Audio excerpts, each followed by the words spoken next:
Hello there and welcome to this week's edition of Creative Critique. Now the film I went to see this week was the Peanuts movie, or as it's been called here in the UK, Snoopy and Charlie Brown, the Peanuts movie. Just to make it a little bit more complicated. Or probably simpler to be honest for our UK audience. And I will state from the start that I as a child was a massive Peanuts comic strip fan. I discovered them very young, and I collected an awful lot of the strips that obviously came in like book form, collections, and I read them and read them and read them. So I love those characters. I enjoyed them immensely as a child. So this film, I was really looking forward to, because of those obvious reasons, and I was hoping that they were not going to be ruined for me in honesty and in truth also, and I will pleasantly say they were not, and I really did enjoy the Peanuts movie. And whether it's in part because of those reasons that as a child I had in my childhood I had that enjoyment of reading those Peanuts comic strips and enjoying those characters, or whether it was actually just because it was a really enjoyable film is to be debated, really. But I think it's definitely somewhere in between, because I'm coming away from a fan's point of view and also going in there from a critical point of view. So not everything works on screen. What I was just first of all going to is the general plot line of the film. So we have our lovable loser Charlie Brown, and it's about his attempts to win favour with his dream girl, the little red-haired girl, who's a new student in class. And it's his misadventures in trying to then achieve that. Along with fellow characters like Lucy and Sally's sister, and Schroeder and Linus and Pigpen and Violet, and obviously his faithful companion Snoopy, and his little friend Woodstock, the little bird. So those are your characters in play, and also while this is going with him trying to win the favour with the little red-haired girl, Snoopy is in his own little world trying to defeat the Red Baron. For those who have read the comic strips, know exactly what that's about. But what is brought to the screen from that aspect is that fantasy world of Snoopy, and in the comic strips it was kind of depicted of him sitting on his doghouse with his goggles and his scarf on, and it's all in his imagination, but we're going through it with him in a way. That imagination is not really portrayed in the comic strips. It's left to your imagination also, which I felt was really good. But what here in the film occurs is that those imaginations, I keep saying that a lot at the moment, are actually brought to fruition, and we actually see what Snoopy would see in this aspect. So we are seeing his battles with the Red Baron, although to a point where the whole imagination is going on, but he's still on his doghouse, and that is his plane. And you never see the bottom of his doghouse, which is important, in my opinion. It doesn't quite work all the time. The humour I got from those moments were more for when you actually cut back to the real world and seeing what he's actually doing, and how those bits in his imagination are being actually acted out in his real life.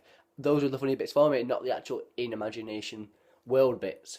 So it doesn't quite fully work in that aspect, but the whole Charlie Brown trying to win favour and the whole lovable loser story arc is not something that's...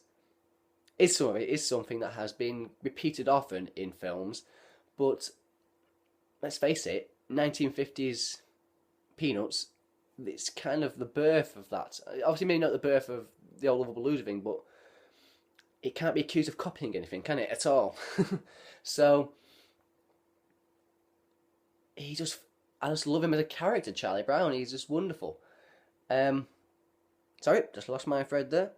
And there's little things about it that also didn't quite work, trying to sort of not shoehorn this era songs in, but they were sort of trying to bring it to a larger audience, because obviously the majority, well, I say the majority of the audience will be for children, but I actually don't think it is myself. I think that they're going to get the best audience, and it's been proven in America. It's certainly gone down better in the US than it has here.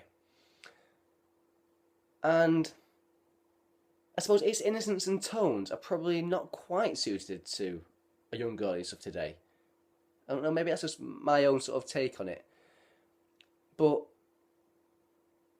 for adults that grew up with it, and the characters, or people like me who discovered it very young, it's nothing but a joyful cinematic experience. And the stylization of the film is done exactly like it is in the comic book, and that's part of its charm, because it has a look of not many other of what not many other animated films have. It's got a unique style. It's certainly got a unique tone of humour, because it's certainly not going for belly laughs. It's going for those that sort of thing, if you will. Yeah. Sorry, I can't stop doing that. Sorry. So it's not going to be for a huge. I'll say it's not going to be for a huge audience, but for a film that's expected to cost $100 million.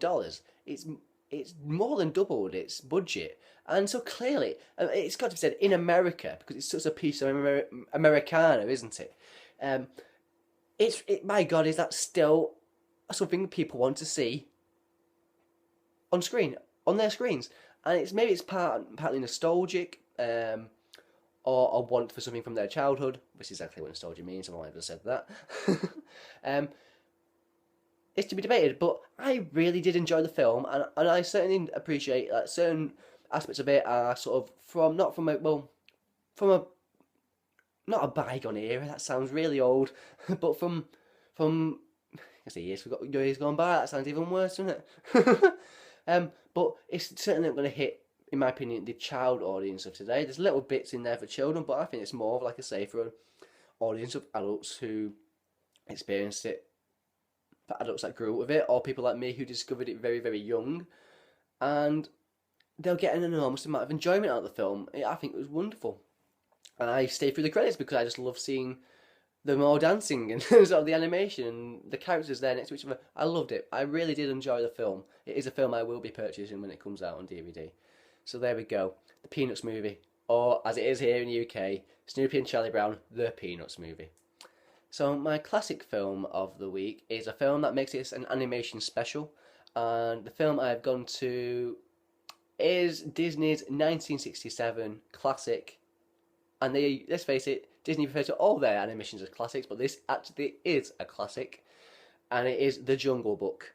And in many aspects, this could be described as the point where Disney actually found their absolutely musical, in terms of animation, in a whole animation film, they hit an extra level. And that is exactly why this film is so key to their history, and so key in animation history, and musical history, to be honest, as well. Because the songs are so memorable, aren't they? Whether it is The Bare Necessities, or I Want to Be Like You, or Trust in Me, or I can't think of the Elephant Song, or the one with the vultures as well, who were modelled on the Beatles, of course, as we all now know. And it was orchestrated masterfully by those incredible Sherman brothers, Richard and Robert Sherman, who had worked obviously on like Mary Poppins, and that is exactly the same sort of enjoyment you're getting from those songs here. Just a gleeful menagerie of characters interacting with each other. It's just a joyful film. Although, you know what, to be said, there is some aspects of dark stuff, which is not surprising, because it is an adaptation, of course, of the Rudyard Kipling book, and I don't understand if there's much correlation. I'd be very surprised if there's a direct, if there's a close adaptation. I very much doubt it. But there has to be some, and let's face it, Disney do put some dark stuff in their films. And having watched some extras on the DVD, there could have been such a darker ending to this film. But they went with a different one. But yeah, like we say, And it's a film so of the 60s, isn't it? It's so of the time, because those characters can be seen in states of society, can't they? Of the time. So let's focus on some. So let's say, obviously, Mowgli is sort of the blank slate of the film.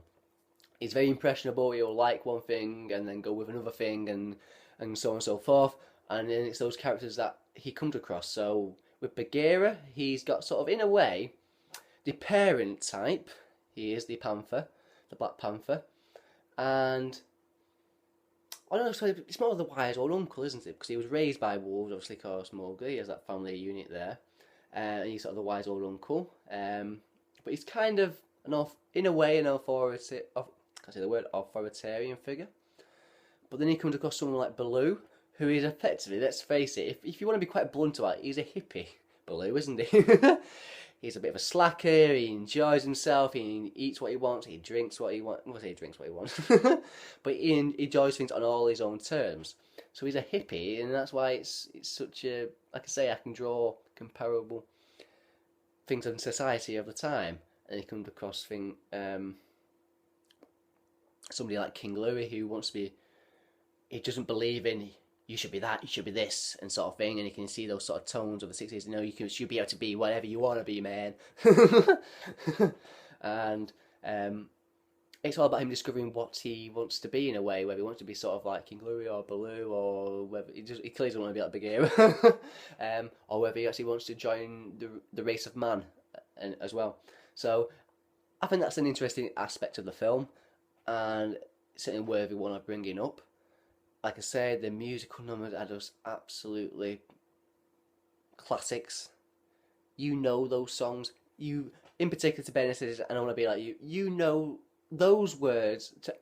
You know the lyrics to both those songs. All you need is the beat, don't you? Really, they're just fabulous pieces of anime. And let's focus on the animation, because we've done the music really in the story, but the actual animation for let's say for the time, Disney have always been really good, to be honest. But some of the fast-paced sequences, particularly the dance sequences, particularly the King Louis and Baloo, I want to be like you sequence, is phenomenal. It is phenomenal animation, because there's stuff going on that is so quick, and then apparently no, I won't go to that. But I think it's absolutely wonderful. The running through the jungle, and the colours of the jungle, and yeah, I think it's absolutely wonderful. It's truly great. I don't know what else to say, really. To be honest, it is a classic, and it's probably of all the classic. I mean, when I say classics, before my time film. So when I say my time, I sort of think of Aladdin and Lion King as my time, because that's when I was growing up. So before those sort of films, I consider the Jungle Book to be my favourite musical Disney film, animated Disney film. It is truly wonderful. It is truly wonderful, Jungle Book, and I have nothing left to say. And I've read a piece of interesting thing is that Gregory Peck at the time was like an influential figure in Hollywood, and he was advocating for the Jungle Book to be nominated for Best Film, which is interesting, because you can see parallels in a way for something like this happening sort of 30 years later, or 20 odd or 30 years later, with films something like The Beauty and the Beast, or even bringing up things like The Lion King, and it's now comparable with something now these days with Up and Toy Story 3 and things like that. So that's why it's also an important film, because it was considered to be an extremely significant movie at that point in time in the history of animation. So there we go, The Jungle Book, my classic film of the week. Fabulous film, of course, and the Peanuts movie, or as I say again in the UK here, Snoopy and Charlie Brown, the Peanuts movie, was my theatrically released film of the week. I enjoyed immensely, whether it's partly due down to my own love of Peanuts as a young child remains to be seen, but I think you have nothing but a joyful cinema experience, personally. It's a lovely, lovely film. There we go.